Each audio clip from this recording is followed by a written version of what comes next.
Hey, everybody. This is your daily dose of all things royal.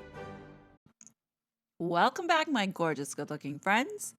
Today, we're going to revisit this clip. I'm sure many of you have seen it 1,000 times over, but I'm here in this video to give you a different perspective. So, I think one of the things that we have to understand is that Meghan's brain is wired differently than normal people. And a lot of the micro expressions, as well as some of these behaviors that she has, is somewhat, in my opinion, subconscious. I don't think she even realizes that she does it because it's what she knows. And being that she has this narcissistic personality and most likely a mental disorder, Meghan has the inability to see outside herself. So whenever she tries to come across as being genuine or caring and compassionate, she always ends up messing it up with things like this.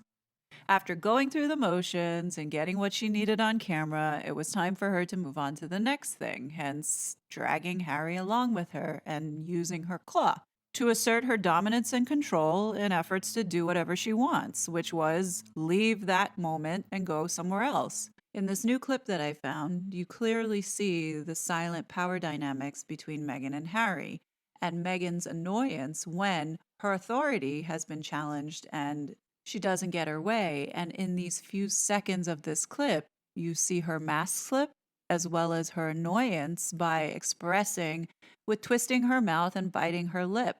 We've seen this in a previous video that I did around the Well Child Awards. Whenever Harry would take the lead, Meghan's annoyance shines through with these micro expressions whenever the spotlight is taken away from her or for whatever she is doing. So when you go back to this clip, you see Meghan's mask drop when Harry is now the spotlight and focal point and moving away from Meghan in order to help someone out. She doesn't like that. And in effort to put her mask back on because it slipped, she starts to pretend to roll up her sleeves and almost look like she was about to help Harry with carrying that cone. But deep down inside, Meghan wasn't going to lift a finger because it didn't benefit her. It's all part of facade management because she didn't want to stand there looking useless. Now let's shift our focus to looking at the silent power dynamics between Meghan's claw and Harry. Pay attention to how Meghan triggers Harry's subconscious with these subtle touches. But in this case, it wasn't enough after Meghan grabs Harry's hand. He's distracted by someone. And as this is going on, Meghan and Harry are communicating via their hands in this power dynamic. Harry's trying to let go of her hand, but Meghan won't let it go. And then you start seeing her thumb start soothing Harry in order to keep this grip, but it doesn't work. Harry genuinely wanted to go help whoever asked him to move this cone. Perhaps maybe this person was disabled. For a brief moment, this irritated Meghan because she had lost control. Now, when you look at Harry, he looks glad to be able to help out. And for a brief couple of seconds, we all see the Harry that we once knew. This smile he has does look authentic to me.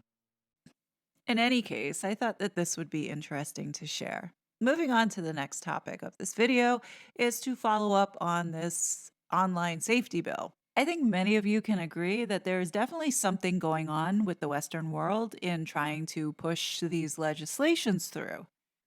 I've seen over the last couple days when talking about this topic, many of you feel that you are powerless and don't have a voice and feel that there's nothing that we can do because it's a guarantee to go through. Well, I think that that's the wrong attitude to have. This bill is in its last and final stages to where Charles has to give it the royal assent. It's not a bill and effective until it passes. So between now and whatever small window of time, my suggestion is stop complaining, stop bitching and moaning, and do something, whether it be share this video, create awareness, write to your MPs, but at least try something because it's really speak now or forever hold your peace kind of situation.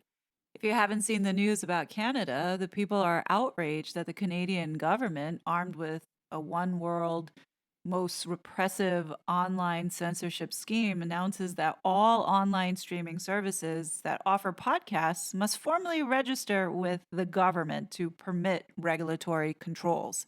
So not only are broadcasting stations being required to register, but anybody who is broadcasting media from Canada. So that would include YouTubers, anybody on Twitter or Facebook streaming anything. This control of what you see, what you can say, has gone a little too far. What exactly does Canada want? We want more money. Yeah, more money. More money. More money from where? Just more money, you know. Canada doesn't get enough money. Other countries have lots of money. We want some of that money. How about the internet? The internet makes lots of money, so give us some of that money. Yeah, give us internet money. Mr. Bootman, you seem to not understand how global economics works. I think Don't give me that fat cat fancy lip wiggling. Are you gonna give Canada more money or not? Pierre Poilievre, who is part of the Canadian opposition, has launched a campaign yesterday to gain signatures in pushing back to repeal this bill. He believes that this is a gross abuse of government power and it is real-time censorship. Here's what he had to say.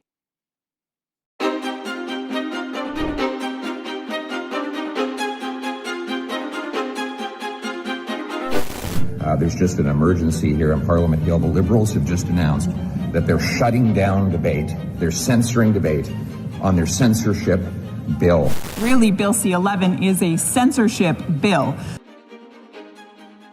Today, I hope to teach the committee about Canada's vast YouTuber community and why so many of us fear Bill C-11, a bill we did not ask for, do not need, and threatens the success we've already achieved.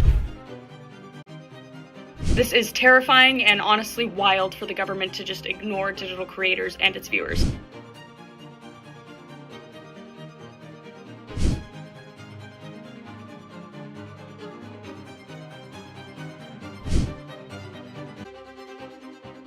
We believe you should have the freedom to decide what you see and say online, but I need you to immediately sign my freedom of speech petition.